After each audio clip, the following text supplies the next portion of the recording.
Bonjour à toutes et à tous, bienvenue sur notre podcast Éduquer différemment où on explore le monde de l'éducation.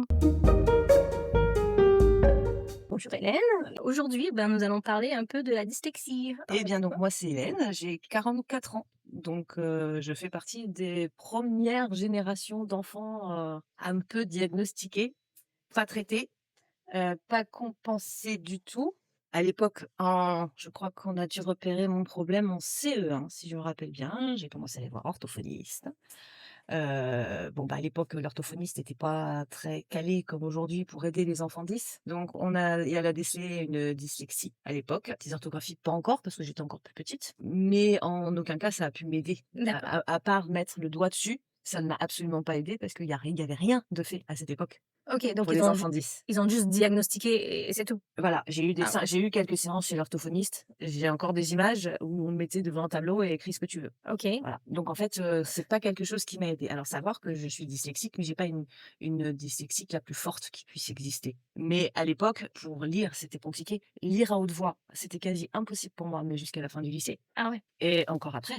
ok, Aujourd'hui, ça va mieux parce que je lis à haute voix pour la petite. oui, Du coup, j'ai commencé à remettre le ton sur ce que je lis. d'accord, Et même si je trouve que c'est pas parfait, mais avant, si je me mets, encore aujourd'hui en public, si je me mets à lire à haute voix, je bégaye. ok. Je bégaye, les mots se mélangent. Mais alors, quand tu lis pas à haute voix alors? Quand je lis pas à haute voix, j'enregistre pas ce que je lis. Je D'accord, peux lire 2 pages d'un livre, elle va être obligée de retourner à la première page parce qu'en fait, je me rappelle pas ce que j'ai lu. ok, Je lis une suite de mots oui, sans le sens en fait. et avec le temps, parce qu'en fait, j'ai compensé toute seule du coup, mais avec le temps, je me suis aperçue, alors peut-être que c'est moi qui pense ça, hein, j'ai l'impression que ma tête lit plus vite ou mes yeux lisent plus vite que mon cerveau analyse, Oui, ou c'est l'inverse, tu vois? Comme si mon cerveau, il analysait déjà ce qui était écrit, sauf qu'en fait, quand je le lis, c'est pas c'est enfin, il y a un bug entre les 2. oui, d'accord, ok. J'ai du mal à dire quoi, comment et qu'est-ce qui se passe réellement. Mais avec le temps, je me suis aperçue qu'en fait, je pouvais lire sans prononcer des paroles dans ma tête. Ah bon? C'est comme si je lisais plus vite que ce que je peux dire dans ma tête. Ok, et donc, est-ce que tu comprends à ce Là, du moment-là? coup, ça bug. Oui, non. Ça bug, en fait, parce qu'il y a c'est pas en accord. Ok, oui, voilà, c'est ce Faut que je pas veux dire. oublier que les 10, parce que là, je dis dyslexique, Mhm. mais tous les enfants 10, tous les gens qui sont 10, j'ai travaillé, ici en Guadeloupe dans une association qui s'appelait 10 de cœur à l'époque, enfin j'ai travaillé. Je suis allée leur donner un coup de main avec les enfants 10. Donc les adultes qui étaient là étaient des 10 aussi. Donc c'est vrai qu'on en a discuté. C'est là que j'ai compris qu'en fait un 10, avait souvent 2 10. Ok, Heu, il faut pas, il faut pas oublier une chose, c'est que la plupart des gens quand on dit 10, ils pensent à handicap. oui, On dit 10, le 10 veut dire dysfonctionnement. C'est pas un dysfonctionnement, c'est un fonctionnement différent. c'est intéressant ça. Enfin, Et ça, faut pas l'oublier parce oui, qu'en fait, les gens voilà. se mettent toujours derrière le «Ouais, mais bon, mais moi la première, les langues étrangères, je ne suis incapable de les apprendre Oui, parce que parce si j'ai les tiroirs, ça rentre dedans ok. et je suis incapable de De ressortir les les ouvrir, ouais, tiroirs. ouais, ouais, ok. Donc les langues étrangères, pour moi, quand ça sort de ma bouche, j'ai l'impression de sortir des insultes. C'est à ce Ah, point-là. ok. Il y a un blocage qui se fait et du temps, je m'aperçois que beaucoup de dyslexiques ont ce souci avec les langues étrangères.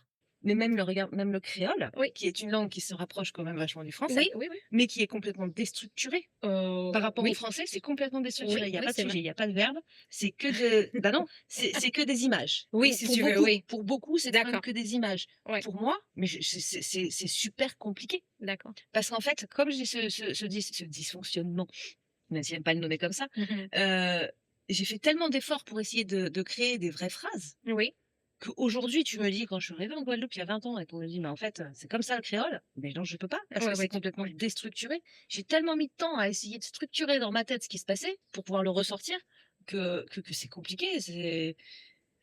Voilà, c'est très compliqué pour moi de parler le créole. Donc, est-ce que tu dis tu as eu du mal à structurer tes phrases? Du coup, à l'oral également, tu as eu du mal, j'imagine. Alors c'était moins compliqué à l'oral qu'à l'écrit. Ok, Moi j'ai fait un cursus scientifique. ok, Ce qui m'a mis dedans, c'est à cause du français. Parce que même quand tu fais du scientifique, que ce soit les maths, la physique, la chimie, la bio, il faut rédiger. ah, Oui, oui. ok. Même en maths, contrairement à ce qu'on pense, Oui, il faut rédiger. je Sauf pensais pas. que entre ce que moi j'essayais de dire et ce que le prof lisait sur ma feuille, c'était pas la même chose. Ah, Et du coup, le français, même dans les matières scientifiques, est très important. OK. Donc en fait, tu peux ruiner des études à cause de ça. Bah oui, bien sûr. Voilà. Alors après, je te rassure, hein, avec le temps, je me suis aussi aperçue que comme, l'éducation n'est plus ce qu'elle était avant, hein, Mmh. je m'aperçois aujourd'hui que je fais même moins de fautes d'orthographe, pour une dyslexique et dysorthographique, parce qu'on s'est aperçu plus tard que j'étais aussi une dysorthographique. Je fais moins de fautes que la plupart des gens. L'éducation était différente, Oui. Ah avant, bah, enfin, que ça ne l'est de nos jours. oui, l'exigence en tout cas en orthographe est complètement différente. Parce que déjà moi, je me souviens en primaire, quand je rentrais à la maison avec, le cahier de texte où il y avait un mot de la maîtresse, ma mère prenait le stylo rouge et elle corrigeait les fautes de la maîtresse. Ah OK, d'accord. Oui, parce que nous, nos parents, la génération de nos parents, donc c'est des gens qui sont nés entre 50 et 60, Oui, oui, oui. c'est les derniers qui ont passé les certificats d'études à l'époque et ils ont un niveau d'orthographe que ça fait bien longtemps qu'on l'a perdu, tu vois, en France. Oui, oui, oui, c'est sûr.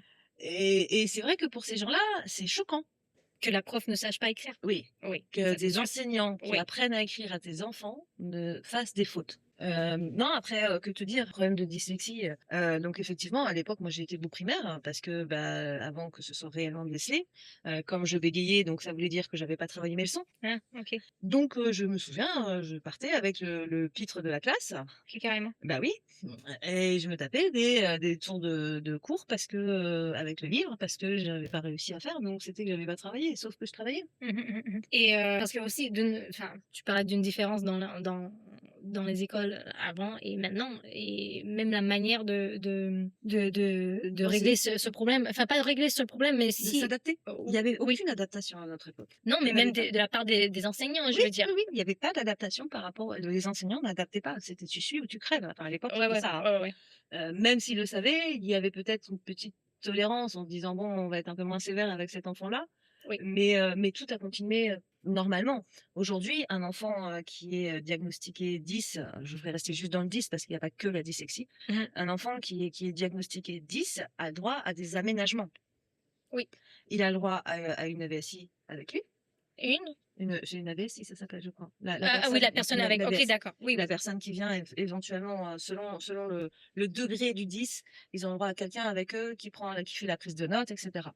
Parce que pour un 10, faire la prise de notes, écouter Oui. la leçon, écrire, prendre des notes en même temps, mais c'est une torture. OK, OK. C'est soit tu écoutes, soit tu écris, mais faire les 2 à la fois, Oui, oui, c'est vrai. c'est une gymnastique du cerveau qui est différente. Je vais pas dire qu'elle est j'aime pas vraiment pas le côté handicap, mais voilà, on fonctionne différemment. Oui, oui. Oui, Il y a des choses qu'on est capable de faire mieux que d'autres. oui. Mais puis il y a des choses, on peut pas les faire comme eux. Alors qu'il y a quelques adaptations qui sont, je pense, pour un enseignant, faciles à mettre en place. Les couleurs. Pour un Des tout petit, une règle avec un truc pour tenir au milieu, Oui, pour tirer un trait. OK. Voilà, il y a vraiment des adaptations à faire. Tu disais, où il y a Oui, il y a des aujourd'hui, oui, par rapport où il y a le fait d'apprendre à lire à des enfants avec des mots inconnus. Ils écrivent quand même des mots inventés, mais c'est dans le livre, hein, dans le livre de CP. C'est pas la maîtresse qui a inventé, ah, c'est c'est dans un dans le livre manuel scolaire. Ah, scolaire. Il y a des vraies syllabes, vrais mots et il y a un cadre avec mots inventés. Oui. où est l'intérêt? Mais en tout cas, non, je disais peut-être, j'ai pu observer que, et ça change, hein, parce que je connais aussi le système canadien qui est différent. Mais, je vois quand même une différence dans l'adaptation du contenu qui est enseigné aux enfants, par rapport à leur temps, en fait. Le temps dans lequel ils vivent Mmh. les outils, comme tu disais, qu'ils ont besoin de toucher, de connaître et cetera. Ne serait-ce que l'ordinateur. Je veux dire, il y a 20 ans, il y avait pas d'ordinateur à l'école. Non, C'était il y pas en a pas encore partout, hein, oui, ah si, au au Canada. Canada, Ouais, voilà, ouais. c'est ce que je Ouais, parce qu'ici, c'est toujours pas le cas. voilà. Et ça, c'est pareil. On s'écarte un peu du sujet, mais Oui. dans l'éducation nationale ici en France, quand, on change on a vu, hein, ici en Guadeloupe, hein, où, un grand collège ferme, ils mettent tout à la poubelle, ils rachètent tout neuf, alors que le mobilier est en bon état. Ah oui? Et après on te dit: «Il y a pas de budget pour acheter Ah des ordinateurs pour les enfants». Mais en fait, le budget est tellement mal tenu, oui, oui, c'est sûr. que en fait, les moyens, ils les ont. Quand tu entends les instituts aujourd'hui qui disent: «Mais par exemple, en maternelle, je n'ai pas de livre pour mes élèves, je n'ai pas ceci, je n'ai pas cela, il faut que je fournisse moi-même. Mais c'est pas normal parce qu'en fait, il y a les budgets. Oui, sauf que les budgets sont mal, répartis. Oui, ou pris ailleurs. Voilà, je suis restée, polie, Voilà. pour dire, ceci, mais quand ils sont pas détournés. Oui, tout à fait. Et ce, pas seulement dans les écoles primaires. Je veux dire ici, en Guadeloupe, à fac, par exemple, quand tu sais les millions qui partent pour, des gens, des fonctionnaires qui se prennent des primes dans tous les sens, je veux dire, il y a eu les livres de comptes qui a été publié il y a pas longtemps sur la fac de Pointe-à-Pitre. Ah ouais? Ça fait peur, quoi. Non, j'ai pas vu. Ça fait vraiment peur. Après, on va dire, on est en Guadeloupe, mais en France, le problème, c'est qu'en France métropolitaine. C'est pareil, oui, Voilà. c'est la même chose. Donc voilà, pour en revenir aux 10, donc comme je disais tout à l'heure, souvent un 10 n'est pas seul, il n'est pas isolé. Ça peut se répercuter sur d'autres parties. Après, c'est à différents degrés, évidemment. Mais pour te donner un exemple, a priori, je suis quand même dyslexique, ça c'est sûr, dysorthographique. Je suis une très bonne matheuse, mais par exemple, je n'ai jamais su pour apprendre mes tables de multiplication. D'accord. Je ne les connais toujours. Mais Mon cerveau va les calculer assez rapidement, différemment. mais c'est ce que j'allais te demander, c'est comment est-ce que tu as pu parce que par rapport à ce que tu viens de enfin, tu as dit tout à l'heure, tu as eu beaucoup de mal, Ah à bah, l'école? si je peux te raconter une anecdote, un jour, je devais être en cinquième, je crois, un truc comme ça, et je suis rentrée avec un 3 en dictée à la maison. J'ai été félicitée par mon père Ah! parce que moi, mes dictées, c'était -20, -30, -40. Le jour où je suis rentrée avec un 3, n'importe quel parent aurait certainement engueulé son enfant. Oui, Mon papa m'a félicitée ah parce que je n'avais fait que, du coup, 17 fautes. oui, oui, mais c'est bien. Bah oui, et vis-à-vis Oui, du regard des autres, c'est super compliqué parce qu'en fait, tu passes pour, celle qui est bête. L'estime de soi en prend un énorme coup, et encore, je parle bien des enfants de mon époque, oui, oui, c'est encore différent. et même si encore aujourd'hui, il y a des parents qui ne veulent pas ça, qui veulent pas déclarer leurs enfants qui ont des problèmes, parce qu'ils ne veulent pas que leurs enfants soient stigmatisés. Alors d'un côté, c'est bien parce que ça force l'enfant à avoir une adaptation perso, mais en même temps, pour l'avoir vécu, je trouve pas ça juste. Oui, oui, non, Parce c'est qu'en ça, fait, oui. tu peux aider ton enfant à adapter pour sa façon de fonctionner, mais tu lui refuses parce que tu as envie que ton enfant, il soit comme les autres et qu'il y ait pas de différence. Sauf qu'en fait, la différence, elle y est que tu le veuilles ou non. Oui, oui, oui, oui, c'est sûr. Après, tu peux fonctionner comme ça, mais être super vigilant ou de s'apercevoir à quel moment ton enfant en a besoin de ces adaptations. Oui, je vois, oui. Je parle, entre autres, du temps supplémentaire qu'on a pour les examens. Tout le monde ne veut pas le faire. Moi, j'ai OK. déjà entendu des mamans, d'enfants à fonctionnement différent, Mmh. qui m'ont dit: «Non, mon enfant n'aura pas ça». OK. Et moi, en face, je ne peux que réagir en disant: «Mais si ton enfant y a le droit, c'est quelque part, il en a besoin». Et s'il en a besoin, oui. Et la personne a dit: «Non», et je lui ai juste demandé ce jour-là, je lui ai dit: «Écoute, OK, je comprends ta position. Je comprends que, c'est vrai que des fois, pour beaucoup d'handicaps, si tu passes par-dessus l'handicap, que tu ne confortes pas ton enfant dans cet handicap, l'enfant va passer outre». On a plein d'exemples d'handicaps physiques qui le prouvent. Mais si ton enfant n'y arrive pas à passer ce truc et du coup est dévalorisé dans cette société, pourquoi tu lui donnes pas, au moins à un moment, la possibilité de ce que j'ai dit à cette dame, je dis: «Garde-toi la possibilité de pouvoir le faire quand même». Oui, oui, voilà. Et la personne m'a regardée en me disant: «J'entends ce que tu m'as dit et oui, tu as raison. Je garderai cette possibilité même si pour l'instant je ne suis pas pour». D'accord. Mais c'est déjà un petit comble. Oui, c'est sûr. Bah, Voilà. dans l'intérêt de Après, je dis pas que tous les enfants en ont besoin. oui. Ça dépend des difficultés qu'ils rencontrent. Voilà. Et est-ce que tu penses parce que par rapport à ce que tu as dit, je pense que tu as été, soutenue par tes parents? Oui et non. Oui, d'un côté oui, et de l'autre côté non, parce qu'en fait, c'était très peu connu à l'époque. OK, Donc en fait, même les parents, déjà les psys et les orthophonistes ne savaient pas comment faire, d'accord. donc nos parents encore moins. OK. Et en fait, j'ai revu la même chose, mon neveu est 10, il est pas dyslexique, il a un dysfonctionnement, Ah! donc la concentration est très compliquée. Il y a des fois, ma sœur m'appelle en me disant: «Écoute, il y a un truc à lui expliquer, mais là je peux pas. Son cerveau fonctionne pas comme le mien, je ne sais pas lui expliquer, il ne comprend pas quand je lui explique». Et ben, quand je lui explique moi ma manière de réfléchir, l'enfant comprend. C'est intéressant. C'est intéressant parce que c'est vraiment tu ne réfléchis pas de la même manière. L'analyse est différente. Ça passe pas par les mêmes canaux, en fait. Je dis pas qu'en plus on vit dans un monde où de toute façon ce qu'on ne connaît pas, ça fait peur. Oui. Donc en fait, on le rejette. Comme il y a 40 ans, les enfants trisomiques étaient complètement rejetés. Faut quand même pas oublier dans l'histoire que tous les enfants qui étaient différents, qui avaient des handicaps, les villages, on les mettait dans la petite cabane à l'extérieur du village Oui. et à la rigueur, on leur donnait à manger. Oui, oui. Mais ils étaient exclus parce que pas dans la norme. Oui. Aujourd'hui, ce qui se passe, c'est que des enfants comme ça, il y en a de plus en plus, que l'éducation nationale a baissé son niveau et que du coup, ça se ressent encore. Oui, mais alors là, c'est pas un avantage pour aucun des partis, en Bien sûr que non.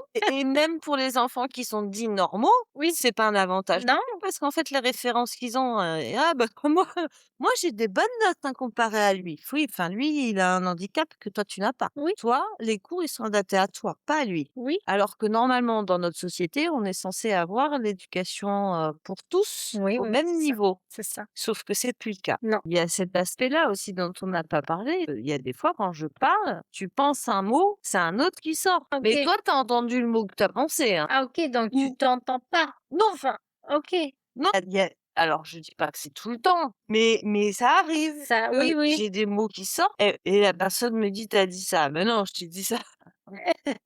Qu'est-ce qu'il y a d'autre? J'invente des mots. Oui, c'est pas mal. Oui. Bah, mais après je te dirais qu'il y a beaucoup de gens qui inventent des mots. Oui, voilà, c'est ça. Hein, je mélange les expressions, j'ai des périodes. En plus, c'est pas tout le temps. J'ai des périodes où je prends 2 dictons et je les mélange. Bon, alors la personne qui est en face de moi rit beaucoup. Oui, mais bon, moi ça fait Selon rire. qui tu en face de toi, en plus, il y en a qui se gênent pas. Qu'est-ce qu'il y a d'autre?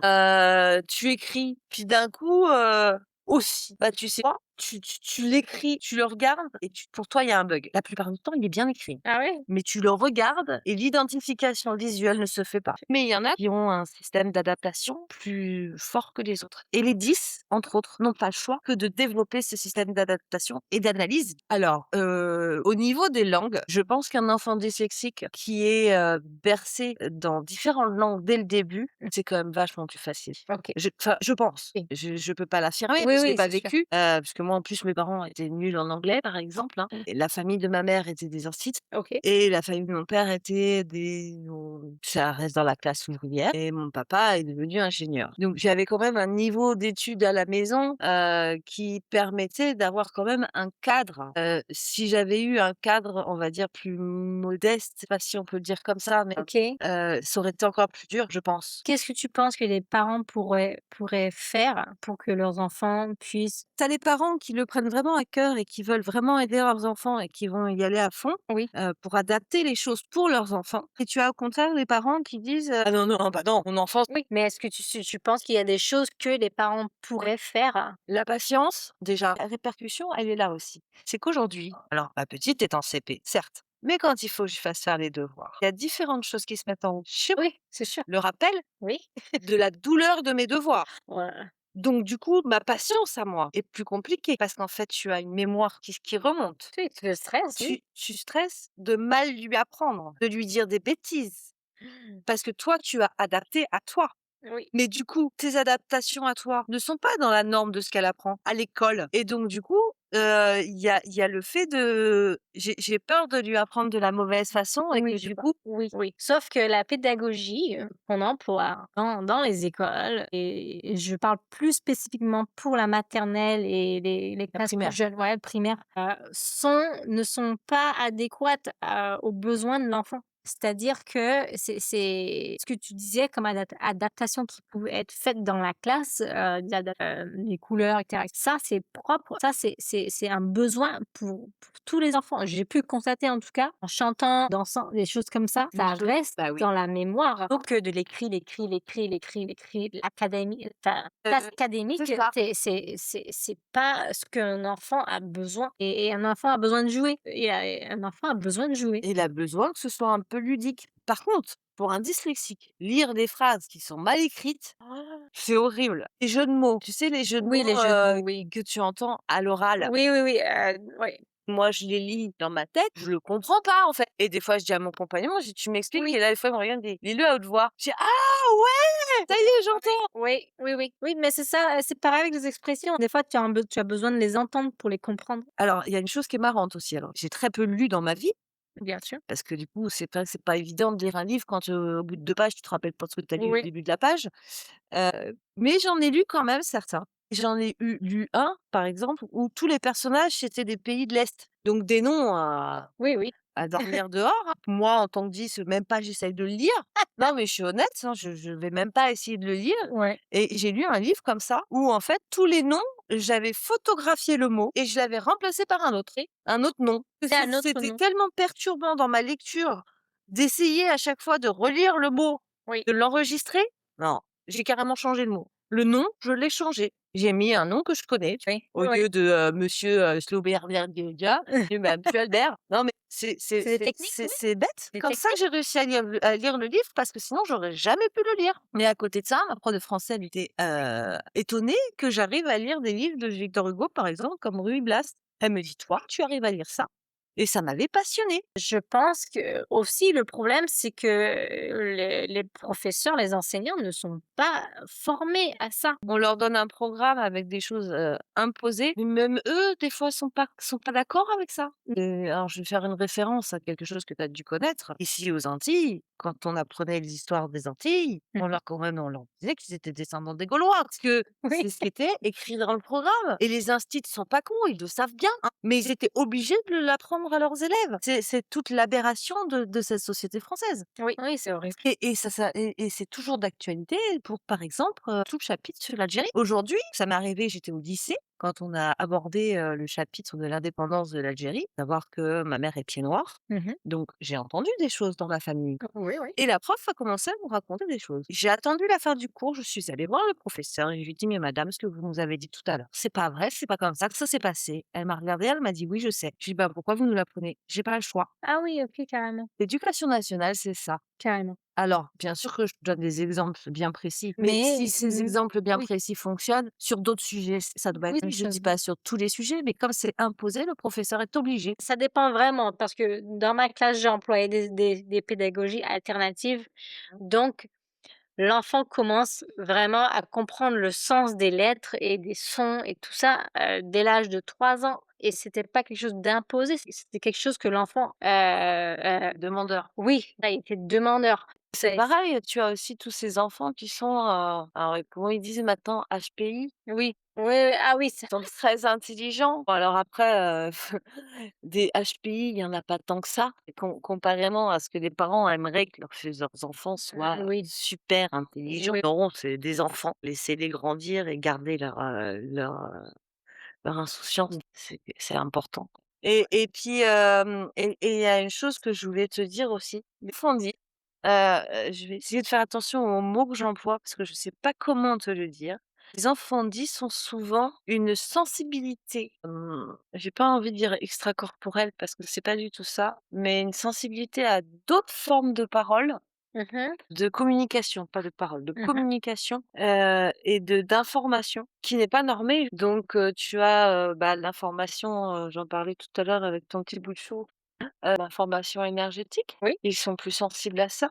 Ils peuvent être plus sensibles au sensoriel.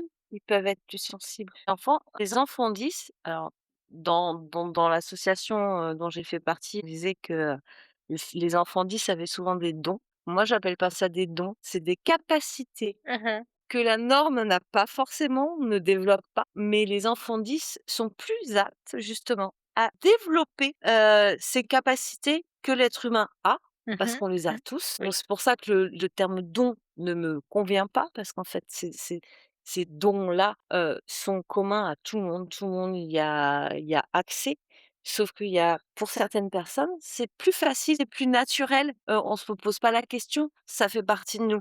Tout Je à fait. voulais juste terminer par ça, parce que je trouve que c'est important de le dire. C'est très important en effet. Merci beaucoup Hélène. Voilà. Merci. Donc je vous invite à nous laisser un commentaire, vos idées, n'hésitez pas à les partager. Et si jamais ce contenu vous intéresse, n'hésitez pas non plus à vous abonner à notre chaîne.